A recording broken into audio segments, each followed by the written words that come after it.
Assembly ఎన్నికల్లో ఓటమిపై BRS ముఖ్య నేతల్లో ఇప్పటికీ ఆత్మవిమర్శ కనిపించడం లేదు. కాంగ్రెస్ బీజేపీపై విమర్శలకే పార్లమెంట్ సన్నాహక సమావేశాలు పరిమితమైనట్టు కనిపిస్తున్నాయి. కానీ కార్యకర్తలు లేవనెత్తిన ప్రశ్నలు, సందేహాలకు సమాధానాలు కరువయ్యాయి. జనవరి 3వ తేదీన ఆదిలాబాద్ పార్లమెంట్ నియోజకవర్గంతో ప్రారంభమైన ఈ సమావేశాలు జనవరి 22 నల్గొండ లోక్సభ సెగ్మెంట్తో ముగిశాయి. లోక్సభ పరిధిలోని ఒక్కో అసెంబ్లీ సెగ్మెంట్ నుండి 70 నుండి 100 మందిని పిలిచిన బీఆర్ఎస్ అధిష్టానం 5 నుండి 6 మాత్రమే మాట్లాడే అవకాశం ఇచ్చిందనే విమర్శలు వచ్చాయి. పార్లమెంట్ సన్నాహక సమావేశాల్లో ప్రతి కార్యకర్త పార్టీ వ్యవహార శైలిని తప్పుపట్టారు. పార్టీ విధానాల వల్లే ఓడిపోయామని కుండబద్దలు కొట్టారు. ప్రత్యేక తెలంగాణ కోసం పోరాడామని, ఉద్యమ కాలం నుండి పార్టీలో ఉన్నవారిని గుర్తించడం లేదని ఆవేదన వ్యక్తం చేశారు. పారాషూట్ నేతలకే పెద్దపీట వేశారని, కనీసం కార్యకర్తల బాగోగులు చూడలేదని వాపోయారు. పార్టీ కమిటీలు వేయలేదని, 10 ఏళ్లు అధికారంలో ఉన్న పార్టీ కమిటీలో నామినేటెడ్ పదవుల్లో అవకాశాలు కల్పించలేదని చెప్పారు. అలాంటప్పుడు పార్టీని ఎవరు నమ్ముతారని ప్రశ్నల వర్షం కురిపించారు. సిట్టింగ్ ఎమ్మెల్యేలపై వ్యతిరేకత ఉన్నా మార్చకపోవడమే పార్టీకి నష్టం జరిగిందని పలువురు ఆవేదన వ్యక్తం చేశారు. గ్రూపు రాజకీయాలతోనే ఓడిపోయినట్టు స్పష్టం చేశారు. పార్టీని ప్రక్షాళన చేయాలని, కోవట్టులను బయటికి పంపించాలని డిమాండ్ చేశారు. కార్యకర్తలు పార్టీలో జరుగుతున్న తీరు, నియోజకవర్గాల్లో నేతలు అనుసరిస్తున్న విధానాన్ని సమావేశంలో ఎండగట్టారు. ప్రభుత్వం అధికారంలో ఉన్నప్పుడు కేడర్కు ఎమ్మెల్యేలు సమయం ఇవ్వలేదని, గ్రామాల సమస్యలు చెప్పుకుందామని వెళ్ళినా చిన్న చూపే చూశారని పార్టీ వర్కింగ్ ప్రెసిడెంట్ కేటీఆర్కు వివరించారు. కార్యకర్తలు చెప్పిన అంశాలను నోటు చేసుకుంటున్నామని మాత్రమే చెప్పి ముగించారు.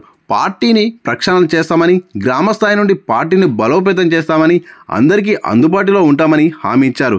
కానీ గ్రామస్థాయి నుండి ఎలాంటి చర్యలు చేపడతారు, కార్యకర్తలకు నేతలకు మధ్య గ్యాప్ ఎలా పూరిస్తారు, గతంలో తప్పిదాలను ఎలా సరిచేస్తారు అనే దానిపై స్పష్టత ఇవ్వలేదు. సన్నాహక సమావేశాలు జరిగిన రోజులు కేవలం కాంగ్రెస్ బీజేపీ టార్గెట్గా నేతలు విమర్శలు గుప్పించారు. మరోవైపు కాంగ్రెస్ వచ్చిన తర్వాత బీఆర్ఎస్ కార్యకర్తలపై దాడులు జరుగుతున్నాయని, పోరాటాల పార్టీ అని, 39 ఎమ్మెల్యేలం అండగా ఉంటామని భరోసా కల్పించే ప్రయత్నం చేశారు. అయితే సమావేశాలు ముగిసే వరకు ఎక్కువ సమయం జాతీయ పార్టీలపై విమర్శలకే కేటాయించినట్టు పార్టీ నేతలే అభిప్రాయపడుతున్నారు.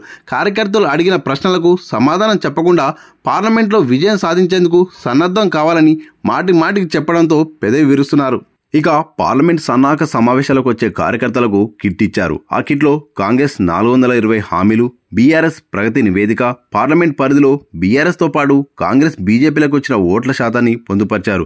పెద్దపల్లి, మహబూబ్ నగర్, ఖమ్మం, హైదరాబాద్ లోక్సభ పరిధిలో ఒక్క అసెంబ్లీ సీట్ను కూడా బీఆర్ఎస్ గెలుచుకోలేదు. నల్గొండ, భువనగిరి, నాగర్ కర్నూల్, వరంగల్, మహబూబాబాద్ పరిధిలో ఒక్క స్థానంలో మాత్రమే విజయం సాధించింది. దీంతో ఈ పార్లమెంట్ సన్నాహక సమావేశాల్లో ఓట్లకు సంబంధించిన షీట్లను ఇవ్వలేదు. కానీ కేవలం పవర్ పాయింట్ ప్రజెంటేషన్తో మాత్రమే వివరించారు. షీట్లు ఇస్తే బీఆర్ఎస్ కార్యకర్తలు ఇన్ని లక్షల ఓట్లతో ఓడిపోయామా, అయితే గెలవలేం అనే మనోధైర్యం కోల్పోతారనే భావనతో ఇవ్వలేదని సమాచారం. మరోవైపు ఏ అసెంబ్లీ నియోజకవర్గంలో ఏ కార్యకర్త సమస్యలపై మాట్లాడారో అతడితో పార్టీ అధినేత కేసీఆర్ స్వయంగా మాట్లాడుతున్నట్టు పార్టీ వర్గాలు పేర్కొంటున్నాయి. పార్టీ ఓటమికి గల కారణమేంటి, అక్కడి నుండి పోటీ చేసిన నేత వ్యవహార శైలి ఎలా ఉంది, ప్రజల్లో పార్టీపై ఉన్న అభిప్రాయాలను ఆరా తీస్తున్నట్టు సమాచారం. అయితే పార్టీని ఎలా పటిష్టం చేస్తారు, కేడర్ అభిప్రాయాలను తీసుకొని ప్రక్షాళన చేస్తారా లేదా అనేది చూడాలి. అదేవిధంగా ఫిబ్రవరిలో అసెంబ్లీ వారీగా నిర్వహించబోయే సమావేశాల్లో ఎలాంటి నిర్ణయం తీసుకుంటారనే దానిపై ఆసక్తి నెలకొంది.